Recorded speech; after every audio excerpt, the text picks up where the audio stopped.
Older generations love to point at your fancy coffee as the reason you can't afford a house, but they're missing the point entirely. Treatonomics is the survival strategy of a generation that has realized the big goals, like homeownership and retirement, are mathematically out of reach. When you know you'll never save up $200,000 for a down payment, a $10 latte is a small, manageable win that makes a stressful day slightly better. And no, it's not about the caffeine or the pretty art in the foam. When every large-scale milestone feels like it's behind a paywall you can't afford, you start looking for ways to actually feel like a human being in the present moment. This isn't about giving up on your future. It's about making sure you actually have the mental energy to get there in one piece. We spend so much time looking at numbers on a screen that don't seem to grow fast enough, so a physical, tangible reward feels like a necessary reset button. It's a small way to reclaim your time and your taste buds from a world that wants you to be a perfectly efficient, joyless production machine. You're paying for a 10-minute break from the crushing weight of expectation, and honestly, that's a bargain compared to the alternative of just burning out before you even hit 30. Is doom spending a real thing? Psychologists are starting to notice a trend where people spend money on experiences and luxuries because they have zero faith in the future economy. If the world feels like it's falling apart and your savings are being eaten by inflation, why not go to that concert or buy that nice pair of shoes today? This doom spending is a way to reclaim some control and joy in a system that feels designed to make you miserable. It's a coping mechanism for a world where saving for a rainy day feels pointless because it's already pouring. You are prioritizing the now because the later feels like a trap. While it looks like a reckless shopping spree from the outside, it's often a desperate attempt to feel some level of agency. When you feel like the bigger gears of the world are turning without any regard for your hard work, buying something you actually like feels like a tiny act of rebellion.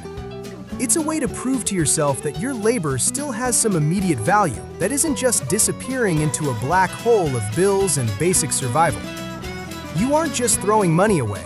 You're trying to anchor yourself to a reality where you still get to have preferences and a personality.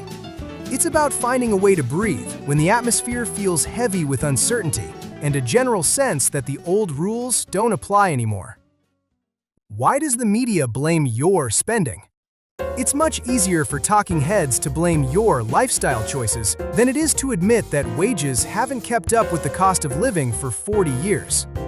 By focusing on your brunch habits, they can ignore the overarching failure of the housing market and the student debt crisis. It's a form of gaslighting that tries to make you feel guilty for enjoying small things while the big things are being gatekept. Don't let a bigwig on TV make you feel bad about a sandwich when they're profiting from the destruction of your safety net. They want you to stay stuck in a loop of self-criticism because a guilty person is much easier to manage than an angry one. If they can keep you obsessing over whether you should have bought the name brand cereal, you won't have the bandwidth to ask why your paycheck hasn't moved while everything else has. It's a classic shell game designed to keep your eyes on your own pockets instead of noticing how the entire table is tilted against you. This narrative survives because it's a simple story to tell, even if it ignores the reality of how much harder you're running just to stay in the same place. You aren't being irresponsible by wanting a decent life. You're being told to feel bad for the very things that make a hard week bearable. How do you find a balance? I'm not telling you to set your wallet on fire, but I am telling you to stop punishing yourself for being alive. The trick is to enjoy your treats without letting them become a way to avoid dealing with your financial health altogether. You can acknowledge that the housing market is a mess while still trying to build some kind of security for yourself, even if it's not a white picket fence. Don't let doom spending become a self-fulfilling prophecy that leaves you with nothing when you actually need it. There's a middle ground between being a total spendthrift and being a person who never experiences a moment of fun. Find the things that actually bring you lasting joy and cut out the boredom spending that just feeds the corporate machine without making you happy.